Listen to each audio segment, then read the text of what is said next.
Dear students, my name is Muhammad Tariq and today I'll explain the first chapter of English NCERT class 10th book First Flight, and the chapter name is A Letter to God written by G.L. Fuentes. Students, this is the story of a farmer. His name was Lencho. He has a strong belief to God and he wrote a letter to God when his crops are ruined and destroyed because of the hailstorm. He asked for 100 pesos. Peso, it is a Latin American country's currency like Brazil, Argentina, Mexico. And he sent his letter via post office. When postmaster saw his letter, he laughed too much, but suddenly he became serious and wanted to fulfill his desire. So student, what will happen in the last? Let's see word by word in Hindi explanation. Okay, तो आइए देखते हैं. The house, the only one in the entire valley, sat on the crest of a low hill. Crest, it is a top of the hill. चोटी, peak जिसे हम कहते हैं peak. एक घर जो पहाड़ की चोटी पर होता है, पूरी वादी में, पूरी घाटी में तने तनहा सिर्फ एक ही घर होता है, वो भी पहाड़ की चोटी पर. From this height, one could see the river and the field of ripe corn dotted with the flowers that always promised a good harvest. उस ऊंचाई से कोई भी देख सकता है रिवर को एंड राइप कॉर्न के खेत को. कॉर्न मीन्स मकई. डॉटेड विद फ्लावर्स, जिस पर फ्लावर्स लगे हुए हैं. दैट ऑलवेज प्रॉमिस, और वो फ्लावर्स प्रॉमिस करते हैं अ गुड हार्वेस्ट, एक बेहतरीन और अच्छी खेती की. यानी जिस जो फ्लावर हैं उससे अंदाज़ा होता है कि इस मरतबा की जो फसल होगी वो बहुत ही अच्छी होगी. The only thing the earth needed was a downpour और एट लीस्ट अ शावर. सिर्फ एक चीज़ जिसकी ज़मीन को ज़रूरत थी वो थी downpour. Downpour it is a heavy rainfall and the shower means mild rain, यानी हल्की बारिश और तेज़ बारिश. तो ज़मीन को सिर्फ ज़रूरत थी या तो तेज़ बारिश की या कम अज़ कम हल्की सी बारिश की, शावर की. Through out the morning Lencho, who knew his fields intimately, had done nothing else but see the sky towards the northeast. सुबह सुबह लेंचो, जो अपनी खेती के बारे में इंटीमेटली मीन्स क्लोजली, जो अपनी खेती को अच्छी तरीके से जानता था, had done nothing else, उसने कुछ भी नहीं किया सिवाय इसके कि वो आसमान की तरफ देख रहा था, नॉर्थ ईस्ट की तरफ. नॉर्थ ईस्ट से आने वाले बादल को की तरफ वो देख रहा था. Now we are really going to get some water. Women probably she is his wife, Lencho's wife. और वो अपनी बीवी से कहता है कि अब हमें कुछ पानी मिल जाएगा. The woman who was preparing supper replied, yes, God willing.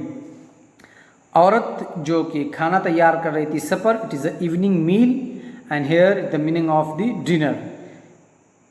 वो जवाब देती है गॉड विलिंग, जैसे भगवान की इच्छा हो, जैसे अल्लाह चाहें.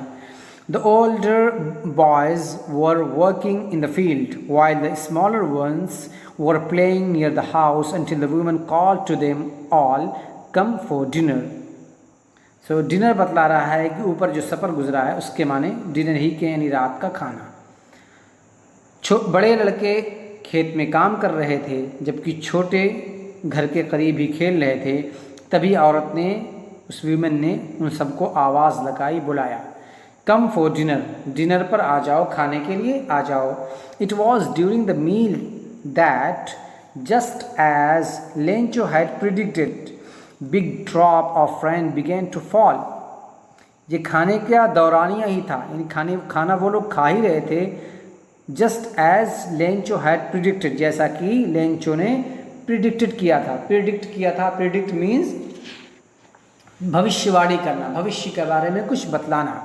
बिग ड्रॉप्स, बड़ी बड़ी बूंदें बारिश की गिरना शुरू हो गई। बिगेन टू फॉल, गिरना शुरू हो गई। In the north east huge mountains of clouds could be seen approaching. और नॉर्थ ईस्ट में बादलों के बड़े बड़े पहाड़, यानी बड़े बड़े बादल कुड बी सीन, देखे जा सकते थे आते हुए। अप्रोचिंग में आते हुए। The air was fresh and sweet, हवा बहुत साफ और मीठी थी। मीठी इसलिए कहा कि जब बारिश होती है और मिट्टी पर बारिश का पानी गिरता है तो मिट्टी से एक बहुत ही भीनी भीनी खुशबू आती है, उसी को कहा कि उसी को स्वीट कहा है। The man went out for no other reason than to have the pleasure of feeling the rain on his body, and when he return he exclaimed, these aren't rain drops falling from the sky, they are new coins. वो आदमी जो किसी और वजह से बाहर नहीं गया था, सिवाय बारिश की फीलिंग की खुशी को अपने ऊपर महसूस करने के लिए, अपनी बॉडी पर लेने के लिए बाहर गया था। And when he return he exclaimed, और जब वो वापस आया तो उसने पुकार कर कहा, चिल्ला कर कहा, दीज आरंट रेन ड्रॉप्स, ये बारिश की बूंदें नहीं गिर रही हैं आसमान से। दीज आर न्यू कॉइन्स, ये नई कॉइन्स हैं, नए सिक्के हैं। चूँकि हम जानते हैं कि ये लेंचो जो था ये किसान था, और किसान की ज़िंदगी जो है वो बारिश पर डिपेंड करती है। बारिश होती है, उसी से उनकी खेतियाँ अच्छी होती हैं, और फिर उस खेती को बेचकर ये किसान साल भर अपना गुजारा करते हैं। तो जब बारिश होने लगी और लेंचो ने सब कुछ देख लिया तो उसने कहा कि ये बारिश नहीं है, ये कॉइन्स हैं। इसलिए कि अब उसे लग रहा था कि बारिश होगी, और बारिश होगी तो फसल अच्छी होगी, फसल अच्छी होगी तो मैं इसको मार्केट में बेचकर पैसे कमाऊंगा, कॉइन कमाऊंगा। The big drops are 10 cent pieces and the little ones are 5। जो बड़ी बड़ी बूंद हैं वो 10 के बराबर हैं, 10, और जो छोटी बूंदें हैं वो 5 के बराबर हैं। With a satisfied expression, he regarded the feet of ripe corn with its flour, draped in a curtain of rain. Draped means cover with cloth. कपड़े से किसी चीज़ को छुपा देना। Satisfied, मुतमईन हो जाना। एक मुतमईन वाले एहसास के साथ, एक्सप्रेशन के साथ उसने याद किया पके हुए मकई के खेत को उसके फ्लावर्स के साथ, जो रैन के पर्दे में, कर्टेन मीन्स पर्दा, जो रैन के पर्दे में, बारिश के पर्दे में से ढक दिए गए थे। But suddenly a strong wind began to blow and along with the rain very large hailstones began to fall. लेकिन तभी क्या हुआ, अभी लेंचो बहुत ही खुश था, सब कह रहा था कि these aren't that rain drops, these are the coins, कि ये रेन ड्रॉप्स नहीं है तो कॉइन्स हैं। तभी तेज़ हवाएं चलने लगीं, और उसके साथ साथ बहुत तेज़ बारिश और बड़े बड़े हेलस्टोन मीन ओले। हमने देखा होगा, आपने भी देखा होगा कि छोटे से बच्चे जब बारिश गिरती है और उसके साथ ओले बरसते हैं तो उसको कलेक्ट करना शुरू करते हैं, ये सबको पसंद होता है। तो इसी तरीके से वो हेलस्टोन गिरना शुरू हो गए।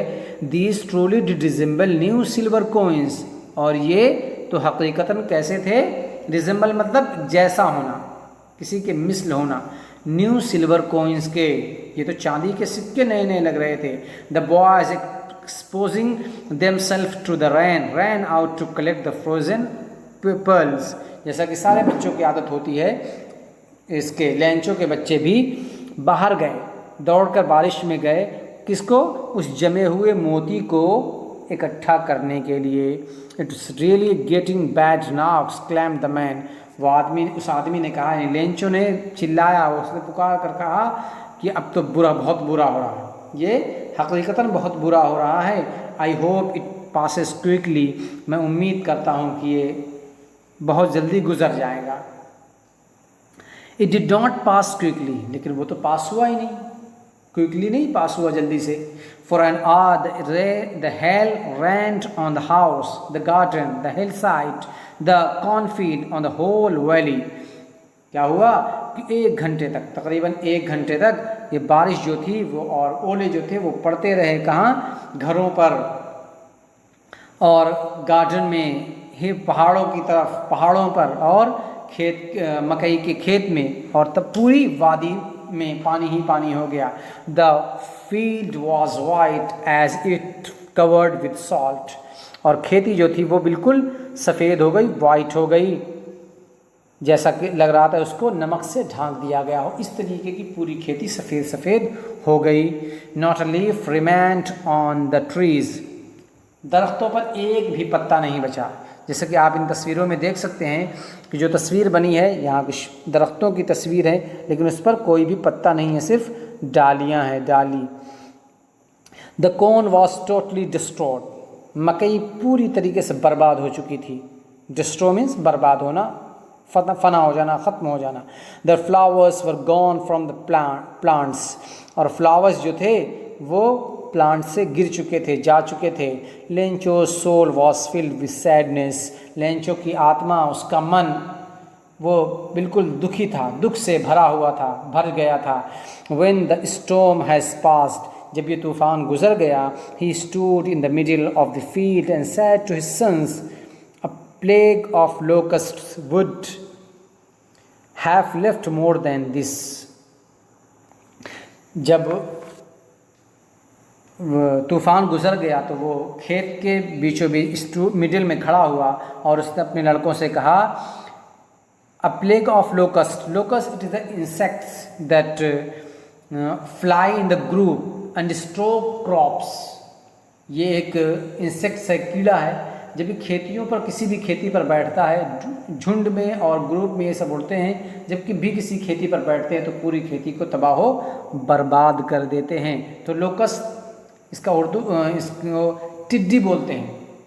तो ये टिड्डी की तबाही है, उसकी बर्बादी है। और हाँ, अब देखो क्या कह रहा, अ प्लेग ऑफ लोकस्ट, टिड्डियों की बर्बादी, would have left more than this, इससे ज़्यादा छोड़ देगी।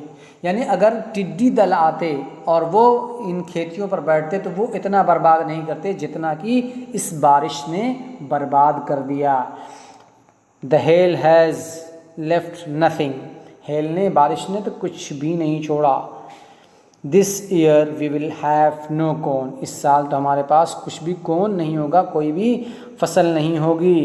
That night was sorrowful one, ये रात जो थी वो बहुत ही दुख भरी थी इस फार्मर के लिए, लेंचो के लिए। All our work for nothing, हमारे पूरे काम के बदले में हमें कुछ भी नहीं मिला, सब कुछ हमारा लुट गया, बर्बाद हो गया। There is no one who can help us, यहाँ कोई भी ऐसा नहीं है जो हमारी मदद कर सकता है। We will all go hungry this year, और हमें तो इस साल जो है वो, हम इस साल भूखे रहेंगे, कोई भी हमारी मदद करने वाला नहीं है। चूँकि लेंचो की ज़िंदगी जो थी वो इसी पर निर्भर थी, इसी खेती पर। जब खेती बर्बाद हो गई तो अब उसने समझ लिया कि अब हमारे पास कुछ भी नहीं है, अब हमारी हेल्प भी कोई नहीं कर सकता, और इस साल तो हमें भूखा ही रहना पड़ेगा। तो students, this is the story of the first part, explanation of the first part. If you like this, so please subscribe my channel and don't forget to share this video as well. So मिलते हैं next video के साथ. Till then, take care and have fun.